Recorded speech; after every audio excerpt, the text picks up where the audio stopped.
韩国人从一夜暴富到天台排队只用了20天。2026年上半年，那时候的韩国人人都是股神。KOSPI 指数半年直接大涨116%，6月19日冲上9385点历史最高点。三星电子和 SK 海力士靠着 AI 存储芯片的东风赚得盆满钵满，也把整个大盘带飞了。上班族掏空多年积蓄，年轻人借钱加杠杆，老人取出养老钱进场，更有人直接抵押房产，满仓梭哈。市面上挂钩芯片股的2倍做多，杠杆 ETF 被普通散户当成了稳赚不赔的理财神器，没人认真研究风险，只看到身边人人都在赚钱。韩国总人口才5100多万，开立的证券账户数量却超过了1亿个，平均每个人开2个账户，连刚出生还没学会走路的小孩都被爹妈赶着先把股票账户开了。韩国人造了一个新词叫霹雳穷人，意思是你只要没买三星和 SK 海力士的股票，哪怕你再怎么拼命加班，身边的人一波行情暴赚10年工资，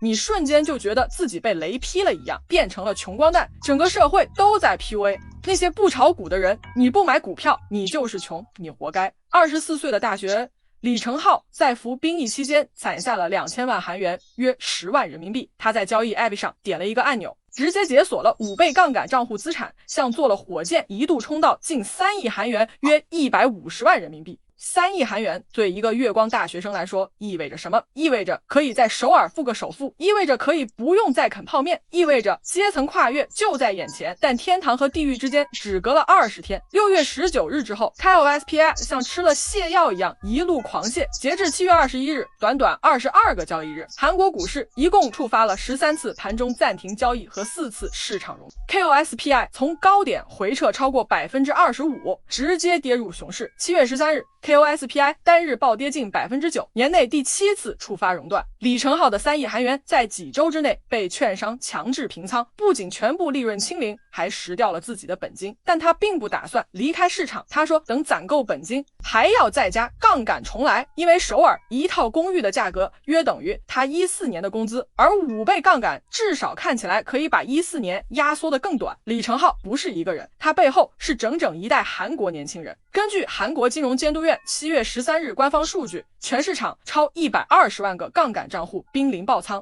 全部收到券商补仓通知。按韩国适龄劳动人口计算，每30个成年人就有一个站在爆仓边缘，其中32万到36万个账户被券商强制平仓，本金彻底清零。更惨的是，近30%高杠杆投资者亏得比本金还多，不仅1分钱没剩，还倒欠券商巨额债务。过去1个月，韩国散户因杠杆交易录得的实际总损失高达 2.15 万亿韩元，约120亿港元。20至30岁年轻散户占了爆仓人数的 62%， 大学生刚入职的上班族成了这场灾难最大的受害者。1个月前还在喊着人生中最梦幻的夏天，短短几周后，已经有人连下周的房租都付不起了。这场灾难不是天灾，是人祸。第一，杠杆太疯狂。2026年5月下旬，韩国各大资产管理公司火速上线了2倍做多三星、2倍做多 SK 海力士的个股。杠杆 ETF 散户的保证金贷款余额一度冲上38万亿韩元的历史新高。5月底，投资者总债务超过60万亿韩元。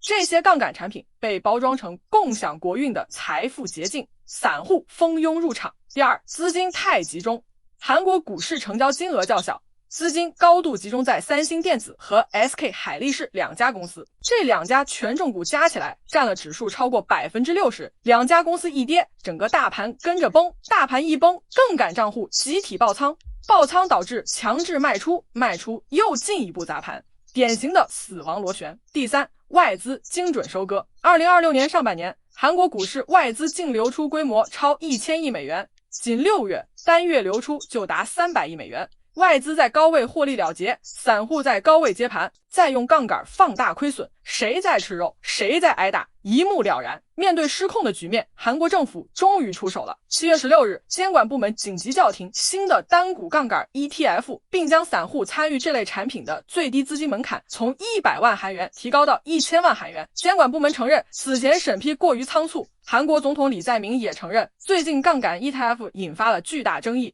敦促金融监督院迅速解决问题，但这一切都来得太晚了。120万个账户已经爆仓2.15万亿韩元已经蒸发无数，年轻人的积蓄、婚房、首付、养老金已经灰飞烟灭。韩国金融服务委员会宣布，10月将开通全国统一债务咨询热线，提供债务调整、破产重整一站式服务。爆仓之后才想起设热线，这跟火灾之后才想起买灭火器有什么区别？李承浩说，首尔一套公寓等于他14年的工资，14年的青春，14年的汗水，他想用20天的杠杆梭哈来压缩，结果呢，20天什么都没了。韩国这场杠杆狂欢告诉我们一个最朴素的道理，杠杆不会让你变富，它只会让你破产的速度比你想象中快10倍。股市涨的时候，人人都是股神；股市跌的时候，才知道谁在裸泳。那些在6月19日最高点满仓杠杆冲进去的年轻人，现在可能还在还债，而那些在7月抄底的人，可能正在成为下一批爆仓的韭菜。